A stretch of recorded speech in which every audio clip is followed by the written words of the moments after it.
Question of the day. It's from the 2019 exam, last year's exam, the actual question number 4 there. So let's look at it. It's a cylinder. And it says it has a diameter of 2 feet.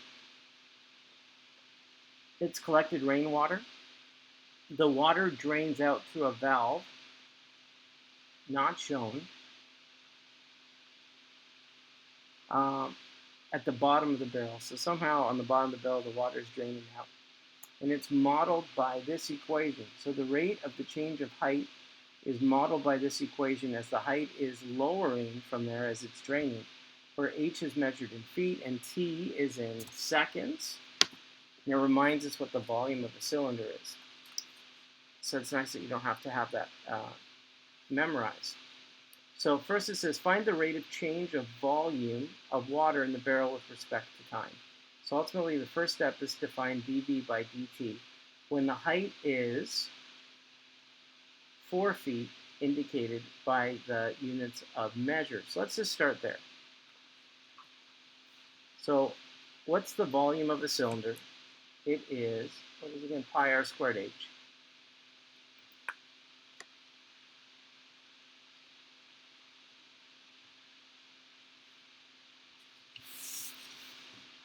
To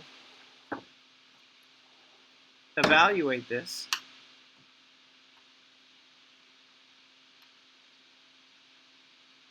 it says the radius or diameter, and that diameter or radius is not changing as it's leaking.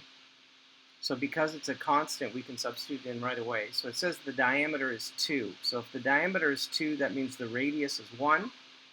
So right away I can substitute in. See, the challenge was, there's too many variables on the right side. I didn't want to take the derivative. I want one variable and one variable, not 3 of them, or 2 on the right side. So let's summarize this. That's 1 squared, and then we just get pi h. So now I have an equation to do with the volume of that cylinder with only one variable, height.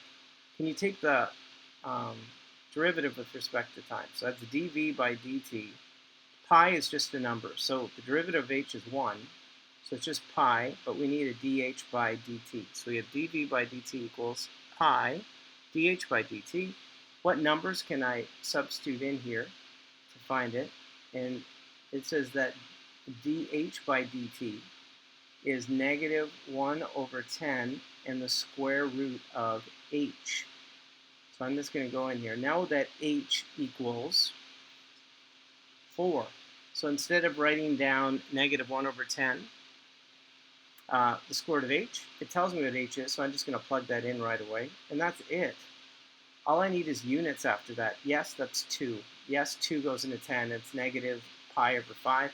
But that's a great answer. And we just need units. And our units are in, and it's in volume. So that would be feet cubed per second. So yes, you could write this answer. But the square root of 4 is 2. 2 goes into 10, 5. This is negative pi over 5 feet cubed per second. So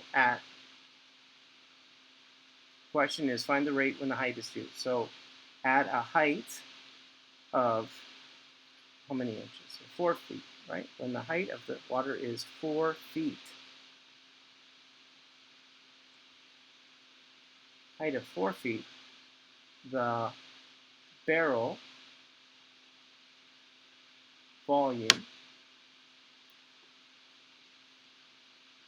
is decreasing. I love that word, increasing, decreasing, at a rate of what? In there. So negative pi over 5, and that's cubic feet per second. But again, you could just write this up here, and that's great too. And don't feel like you have to simplify, especially if you're not going to have time. You're going to write down your work, and you might have to take a picture, right? And so we gotta be able to be efficient with our time. 4B. I might use this video after 2020, and I'll say, take a picture of the question. And then we'll always think back to 2020. 4B. When the height of the water is 3 feet, the rate of change of the height of water with respect to time, is it increasing or decreasing at that time? So if the rate of change of the height of water, is it increasing or decreasing? So the word is rate and increasing or decreasing. So we're not finding dH by dt, we're finding the second derivative.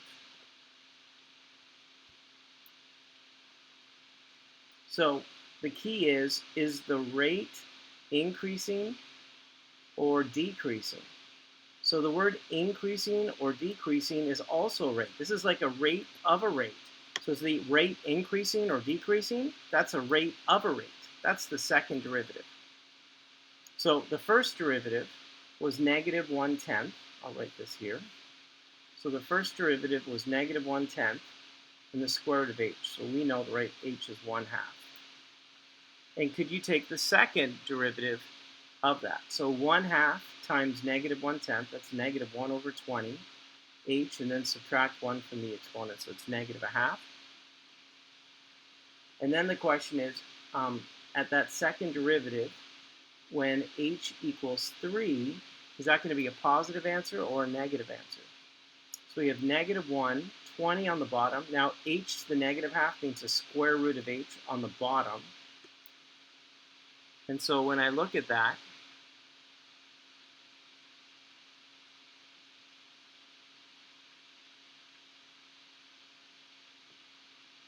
oh, you know what I forgot? So when I take the second derivative, it has to be with respect to time. So when I take the derivative, what am I missing here is dH by dt. Because when I take the derivative, I need to include the derivative of h. It needs a dH by dt when you take the derivative with respect to time. So this part is negative, but the derivative of h is also negative.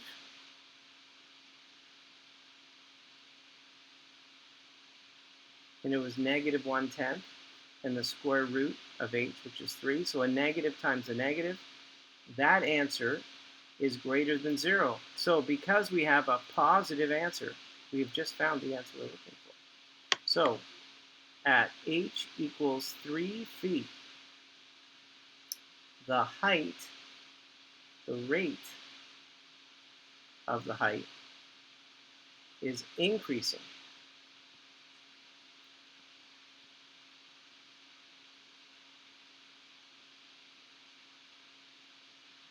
Because the second derivative is greater than 0.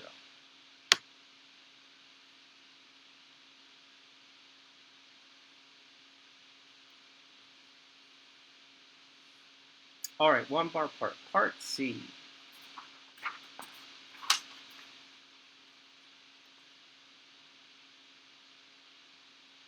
It says at time t equals 0, the height of the water is 5 feet.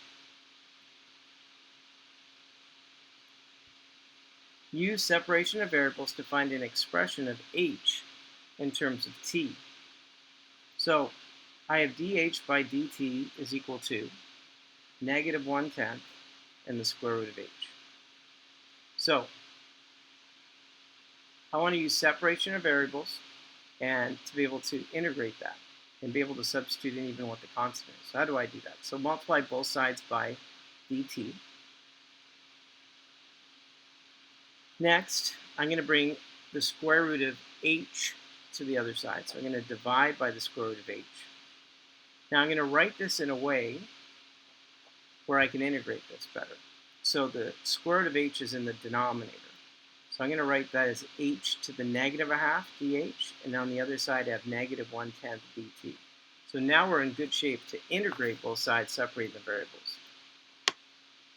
So I'm going to add 1 to the exponent. That's 1/2, and then divide or times the reciprocal. On the other side would just be negative 1/10 t, and then we need that constant. Next, it says the height is 5 when the time is 0. So if I do that, remember the square root.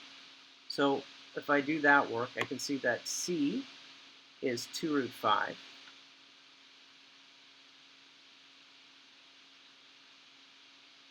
Now, when I substitute back in, I get 2h to the 1/2 is equal to negative 1/10 t plus 2 root 5. And now I want to get h by itself. So I'm going to divide everything by 2.